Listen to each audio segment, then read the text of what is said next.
Nesta série de vídeos, trazemos um pouco do planetário para você, mostrando o que observar no céu em alguma data interessante.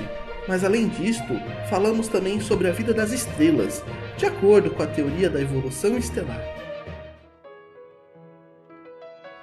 No dia 21 de dezembro de 2021, acontece o solstício de verão para quem mora no hemisfério sul e de inverno para quem mora no hemisfério norte. Nessa data, o Sol nasce e se põe com deslocamento máximo ao sul. E este é o céu do dia 21 de dezembro de 2021, por volta das 7h30 da noite em São Paulo. Hoje no céu temos vários planetas: Mercúrio, quase se pondo, Vênus, Saturno e Júpiter, muito bonito. Se a gente conseguisse enxergar Urano a olho nu, ele está bem aqui. A Lua só é vista durante o dia nessa data e nesse horário já se pôs. Órion, Touro e também as estrelas mais brilhantes do céu noturno, Sírius e Canopus, já estão ficando mais altos nesse horário. Por outro lado, as constelações da nossa primavera estão se despedindo. Veja Pégaso quase se pondo.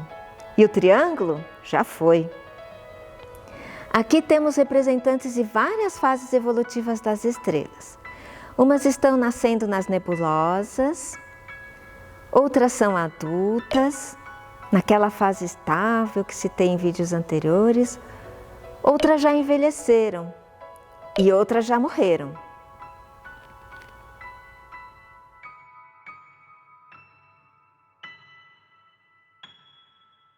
E a pergunta do vídeo de hoje é: o que faz as estrelas saírem daquela fase estável? Ou, para usar um termo da astronomia, o que faz as estrelas saírem da sequência principal? Só para lembrar o que já foi dito em vídeos anteriores, a sequência principal é a fase em que o Sol está.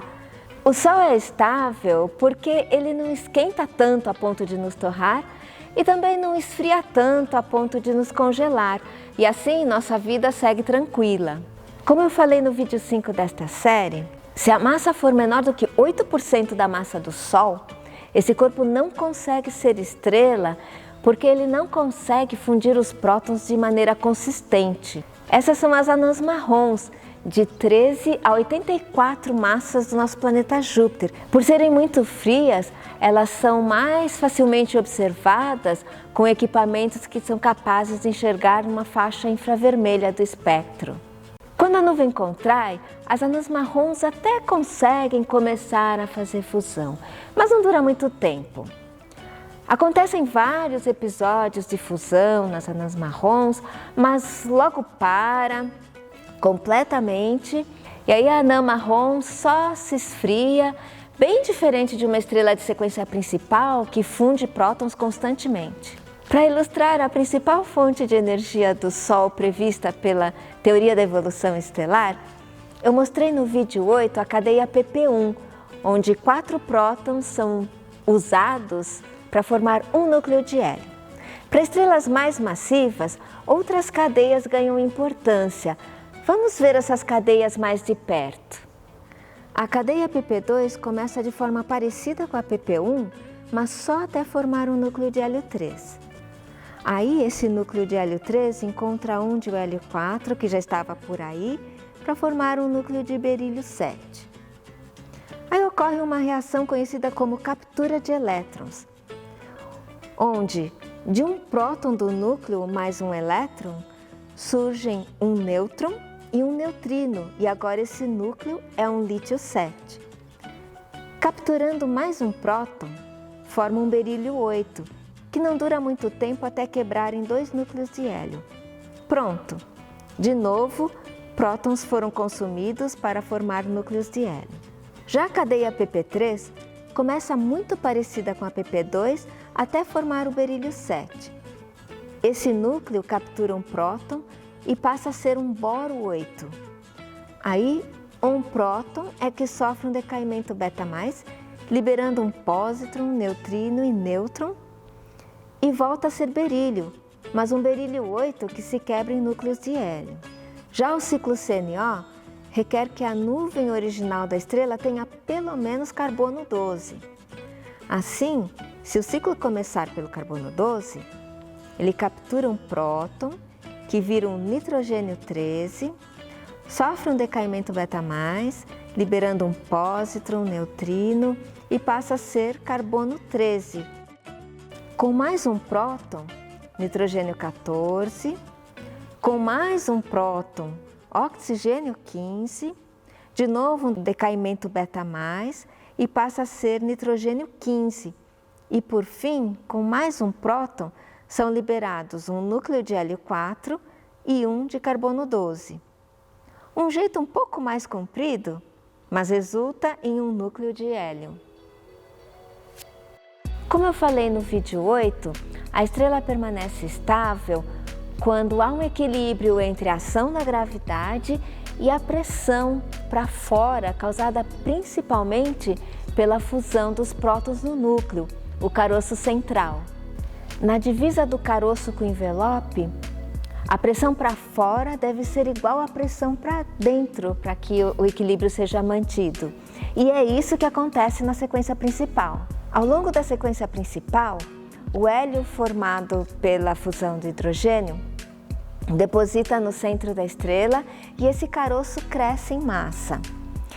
O hélio contribui muito menos com a pressão comparado ao hidrogênio. Antes da fusão, eram 4 partículas se movimentando para todos os lados. Depois da fusão, 4 partículas estão aprisionadas e, portanto, há menos partículas se movimentando para fora. Depois de um bom tempo, há menos prótons no núcleo, portanto, o número de fusões diminui e, consequentemente, diminui também a pressão de radiação. A pressão depende da massa. Inicialmente, quando a massa do caroço de hélio cresce, a pressão cresce também.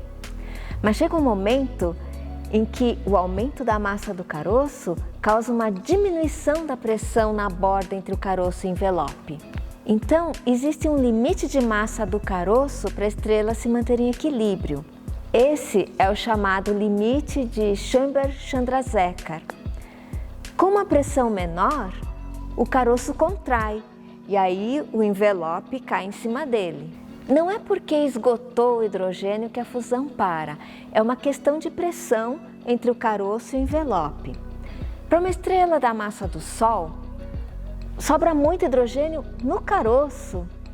E para uma estrela bem grandona, o hidrogênio no caroço esgota. Mas nos dois casos, sobra muito hidrogênio ainda, porque tem todo o envelope que é constituído principalmente de hidrogênio. Já falei no vídeo 8 que estrelas bem grandes passam rapidamente pela sequência principal porque gastam mais energia. Podemos comparar as estrelas com carros. Um daqueles bem caros e potentes gastam mais energia para fazer o mesmo percurso que um Fusca faria, gastando bem menos. Ou então, uma pessoa bem grande precisa consumir uma quantidade muito maior de alimentos para se manter viva do que uma pessoa pequena, como eu, por exemplo. Assim também é a estrela. Uma das grandes precisa consumir uma quantidade grande de hidrogênio para manter seu brilho. Mas espera aí, eu falei que o caroço contrai e o envelope cai em cima dele. Mas todo mundo não fala que depois da sequência principal a estrela vira uma gigante vermelha? E aí, afinal, a estrela cresce ou diminui depois da sequência principal? Essa é a pergunta para o próximo vídeo. Até lá!